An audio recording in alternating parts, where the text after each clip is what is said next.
बिस्मिल्लाहिर्रहमानिर्रहीम अस्सलाम वालेकुम। तो आज हम जा रहे हैं दूसरे शहर आटा लेने, क्योंकि हमारे करीबी जो एशियन शॉप है, जिसको मैं चाइना शॉप कहती हूँ, वहाँ पे आटा ही नहीं मिला। और ऐसा अक्सर होता है, यहाँ चावलों की तो भरमार है, लेकिन आटे के लगता है बहुत कम ही शौकीन है। और आटे के नाम पे यहाँ पे एक वाइट सा आटा आता है जो जिसको आप मैदा कहते हैं, और उसकी 2-3 किस्में हैं। तो उसी से जो है लोग यहाँ पे, और अरब के जो ममालिक के लोग हैं वो ज़्यादातर एक डिफरेंट सूजी टाइप के आटे से रोटी बनाते हैं। तो आज संडे था और ये शॉप खुली होती तो हम यहाँ आए आटा देखने, लेकिन यहाँ पे जब आटा ना पाया तो हमने डिसाइड किया है कि दूसरे शहर चलते हैं, जहाँ पे एक बहुत ही बड़ा स्टोर है एशियन स्टोर के नाम से। और इस शहर का नाम है नीम, जो यहाँ से हमारे शहर से तकरीबन 40-45 किलोमीटर दूर है। तो मौसम भी बहुत अच्छा था और काफ़ी अर्से से कहीं निकले भी नहीं थे, तो इसी बहाने हमारी सैर भी हो गई। हमारे रास्ते में पता नहीं दरिया है क्या है, दरिया ही होगा ना। नीला रास्ता पहाड़ों को काट के बनाया है। तो यहाँ के खेत खलियानों से गुजरने के बाद हम पहुँच गए ऑटो रूट पे, और ऑटो रूट पे देना पड़ता है टोल। तो यहाँ से हमें टिकट मिला है और एक हदूद पे जाकर फिर हमें इसे पे करना होगा।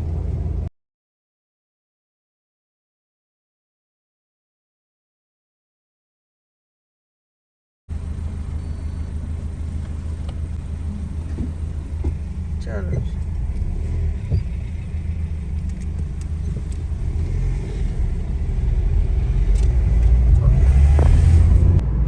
हम नीम आ गए। सेंटर है नीम का, कास्टोरामा भी है इधर। आज संडे था, लेकिन मैंने फ़ोन करके पूछ लिया था कि शॉप खुली है या नहीं, तो मैंने बताया कि 3 बजे तक खुली रहेगी। ये शॉप के पास ही मुझे ये खूबसूरत गुलाब का पौधा लगा, लेकिन करीब जाके लगा कि गुलाब नहीं है, लेकिन बहुत खूबसूरत था। तो ये जी बहुत बड़ी एशियन शॉप थी, और यहाँ जाते ही मेरी नज़र सबसे पहले आटे पर पड़ी, तो थोड़ा सा सुकून हुआ। जैसे मैंने पूछ लिया था फ़ोन पे कि आटा है, लेकिन यहाँ मेरे साथ एक धोखा हो गया, क्योंकि जिसे मैं चक्की का आटा समझी थी, वो चपाती, सिर्फ चपाती आटा निकला जिसमें मैदा भी मिक्स होता है। यानी था तो चपाती आटा, लेकिन होल व्हीट आटा नहीं था, ये जो 2 बड़े पैक हैं। और इसी वजह से ये सस्ते भी थे।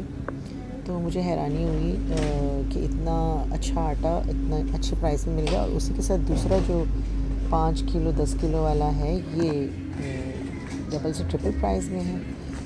हम हिफ्ज़ मातकद्दुम के तौर पे सारा ही उठा लाए थे कि कहीं यहाँ भी ख़त्म ना हो जाए, और हमने एक थैला भी नहीं छोड़ा, क्योंकि ज़्यादा थे ही नहीं, बस ये जो आपको नज़र आ रहे हैं यही थे।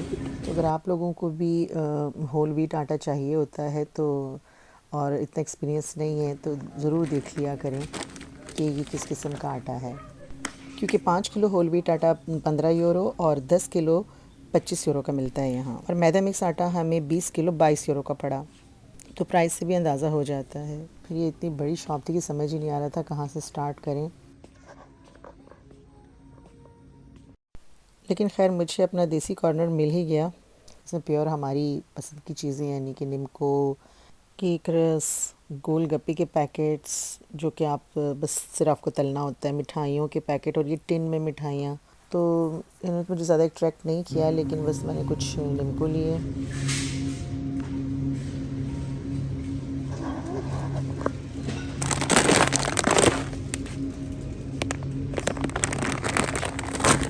ट्रॉली लेकर आती हूँ। कुछ केक रस यानी पापों के पैकेट, और यहाँ सब्ज़ियाँ नहीं मिली मुझे जिस तरह की पेरिस में मिलती हैं। तो ऐसा पेरिस में नहीं होता। पेरिस में आपको तकरीबन सारी चीज़ें पाकिस्तान जैसे, बल्कि वहाँ से भी ज़बरदस्त जो है ना भिंडियाँ और करेले मिल जाते हैं, और कीमत भी बहुत मुनासिब होती है। लेकिन पेरिस हमारे शहर से काफ़ी दूर है, और बेटा जब आता है तो फिर उससे मैं भिंडियाँ और करेले वगैरह मंगा लेती हूँ। लेकिन इतनी क्वांटिटी में आटा चावल वगैरह वो नहीं ला सकता मेरे लिए। तो यहाँ मैंने कुछ सी फूड भी लिया, जो कि काफ़ी मुनासिब कीमत में था। फिर नज़र आए मुझे यहाँ कुछ पाकिस्तानी मसाले, जो कि अब मैं बहुत कम इस्तेमाल करती हूँ, क्योंकि शुरू के सालों में जब मुझे ये नहीं मिल रहे थे, तो ख़ुद से ही खाने बनाकर मेरी काफ़ी आदत ख़त्म हो गई है डब्बे के मसाले डालने की, और सारी जो कुकिंग है वो मैं ख़ुद ही अपने मसालों से बहुत ज़बरदस्त हो जाती है। लेकिन वही कि ट्रेडिशन के तौर पे एक दो मसाले उठा लिए मैंने।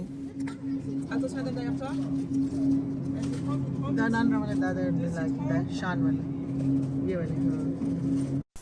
नान भी मैंने अच्छे खासे एहतियातन ले लिए, क्योंकि जब इमरजेंसी में रोटी ना बनी हो तो हमें सिर्फ नीचे से फ्रेंच बगद ही अवेलेबल होते हैं, जो कि मुझे इतने ख़ास पसंद नहीं है।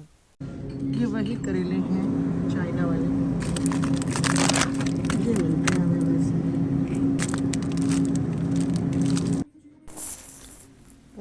क्रॉकरी में यहाँ पे सिर्फ चाइना का ही सामान था, चाइना जापान का। ये सुशी के लवाजमात, और ये हमारे हिसाब से सिर्फ ये कढ़ाई मुझे अपने काम की लगी, लेकिन अब मैं ले चुकी थी क्योंकि पहले मैंने काफ़ी ढूंढा था इसे। और ये चाइनीज़ कुकिंग में यूज़ होने वाले सारी क्रॉकरी, और बहुत खूबसूरत थी लेकिन काफ़ी एक्सपेंसिव भी थी।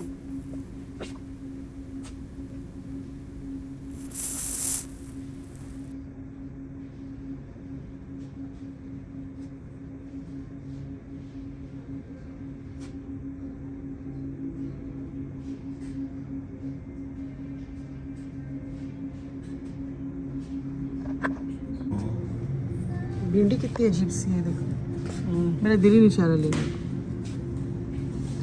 भिंडी घर में है। हाँ वो तो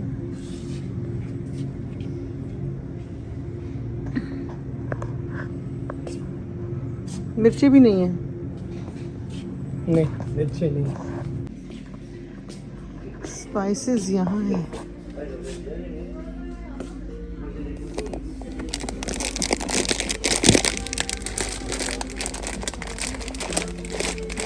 सुनिए, देखिए शायद ये लोबिया पाकिस्तान से आई हो। मैंने कहा शायद ये लोबिया पाकिस्तान से आई हो, ये उठा ले दोनों, क्या पता अच्छी निकल आए। प्राइस तो हर जगह एक ही है।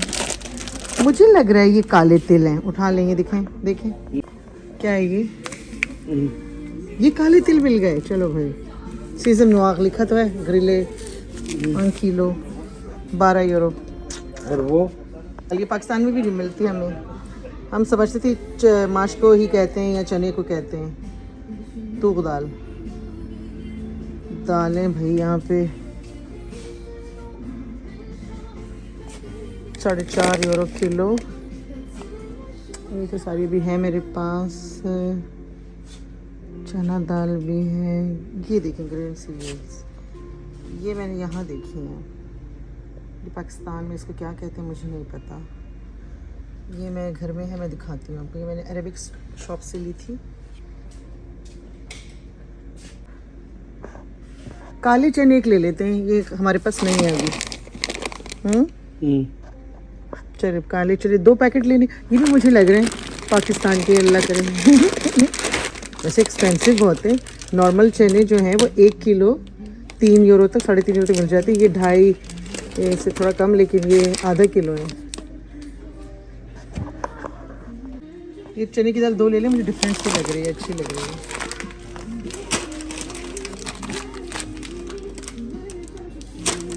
ओके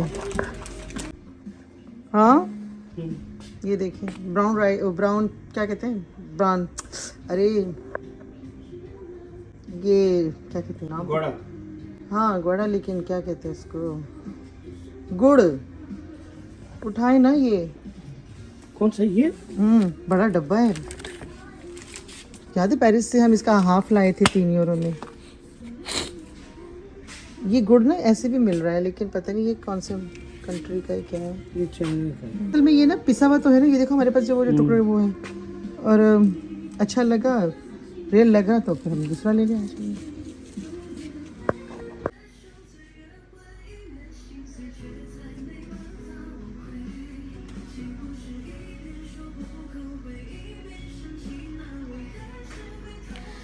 मसाले वगैरह यहाँ बल्क में थे, क्योंकि फैमिलीज़ पाकिस्तानी इंडियन हो या ना हो, रेस्टोरेंट हर शहर में मौजूद होते हैं। और बांग्लादेशी हो, पाकिस्तानी हो या इंडियन हो, तो इंडियन रेस्टोरेंट के नाम से फिर वो यहीं से ज़्यादातर जो है स्पाइसेस वगैरह लेके जाते हैं इन एशियन स्टोर्स से। यहाँ इंडियन खानों को लोग ज़्यादा जानते हैं और बहुत से और फिर यहाँ के लोग इंडियन कल्चर में बहुत ज़्यादा इंटरेस्ट भी लेते हैं। जब उन्हें पता चलता है पाकिस्तानी और इंडियन खाने तकरीबन सेम होते हैं, स्पाइसेस वगैरह, तो उन्हें काफ़ी हैरत होती है। जो छोटा वाला इतने का है तो फिर बड़ा वाला ही सही है ना, 1 किलो 16 में। शाही ज़ीरा, कलौंजी भी है, अनारदाना भी है। तो बस यहाँ हमारा जो है शॉपिंग तकरीबन कंप्लीट हो गई थी और हम लाइन में लग चुके थे पे करने के लिए। ये छोटे सरवाली प्याज, लेकिन वहाँ पे इतने बड़े बड़े मिलती है। ये मैंगो की टांग,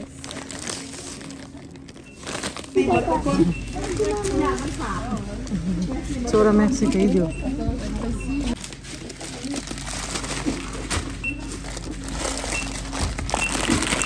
Le carton là? Oui, il a pris mais तो आप डालें, प्राइवेली यूरो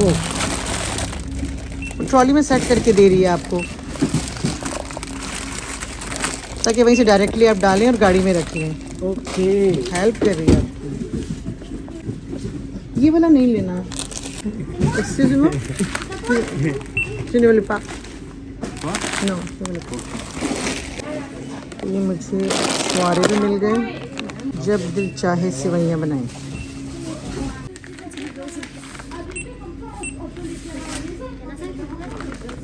तो हम अपने साथ वो फ्रोज़न ग्रोसरी बैग नहीं लेके गए थे, तो उन्होंने हमें ये कार्टन दिया जिसमें सारी चीज़ें आ गई आराम से।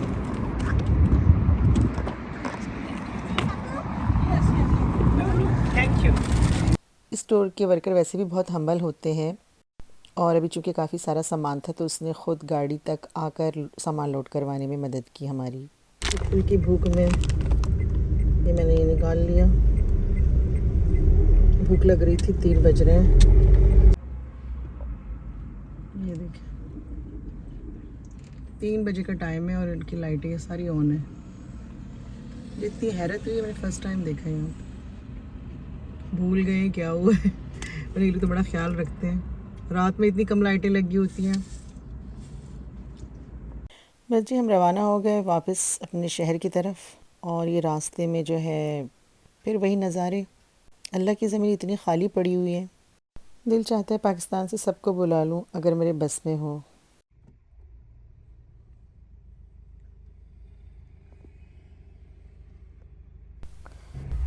तो यहाँ रास्ते में बहुत से केबल वगैरह नज़र आते हैं, तो जो मैंने मालूम किया तो पता चला कि वो अपने ही फार्म्स के यहाँ पे fresh fruits and vegetables sell करते हैं। और काफ़ी गाड़ियाँ खड़ी हुई थी जो कि ख़रीदारी करने आई थी ज़ाहिर है, तो मैंने सोचा मैं भी कुछ देख लूँ, ख़रीद लूँ।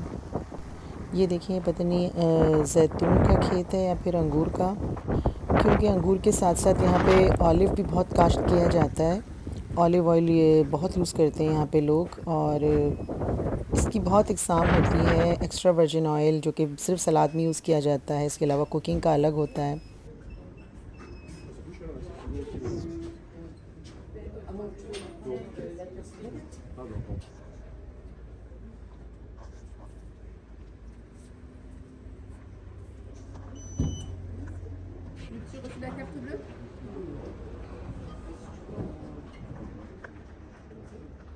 C'est parfait. Merci beaucoup. Plaisir, au revoir. Fruits में सिर्फ स्ट्रॉबेरीज़ थी, बस मैंने एक बास्केट स्ट्रॉबेरी और एक बॉटल ऑलिव की ले ली जो कि एक्स्ट्रा वर्जिन ऑयल था। ये 49 या ऐसा कुछ है। वो बड़ा वाला 5 लीटर है वो 77 का है, ये वाला 19 का, और जो छोटा वाला हमने लिया ना वो 11 का है। बस यहाँ से भी निकल के जब रवाना हुए तो ये देखिए रास्ते में बस खेत ही खेत है।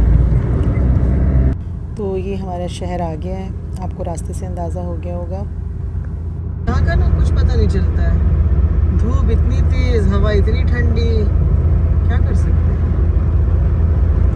इतनी तेज़ कि जला रही है जल्द गाड़ी के अंदर।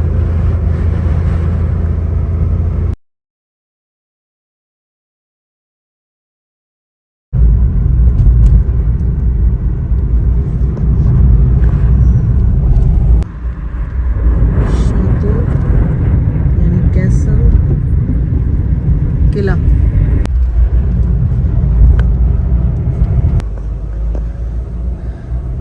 देखिए पथरीली चट्टानों के बीच में बना किला। पता नहीं किस जमाने में कितनी मेहनत से बनाया होगा। हाँ? तो ये वही हमारा दरिया, ये देखिए कितनी बड़ी शिप है या बोट है। मेरी क्या गिरी दीवार, मेरी क्या गिरी खस्ता मकान की और आगे। लोगों ने मेरे सहन में रास्ते बना दिए। वाह, आपको तो याद है पहली दफ़ा कोई पूरा शेर। और भी कोई शेर याद है आपको? सुनाए। दिल के ठहरे हुए पानी में कंकर न फेंको, चांद सा अग सजाया है बिखर जाएगा। अच्छा, किसका आपने सजाया है या खुद ही सजा हुआ है? बस सजाया मिल गया मुझे। ओह, ये हमारी हरियाली वाली रोड आ गई है। दरख्त ही दरख्त, ज़बरदस्त सी छाँव होती है यहाँ पे। अब हम आपसे इजाज़त चाहते हैं, मिलेंगे किसी नेक्स्ट व्लॉग में। अपना बहुत सारा ख्याल रखिएगा और हमें दुआओं में याद रखिएगा। अल्लाह हाफिज़।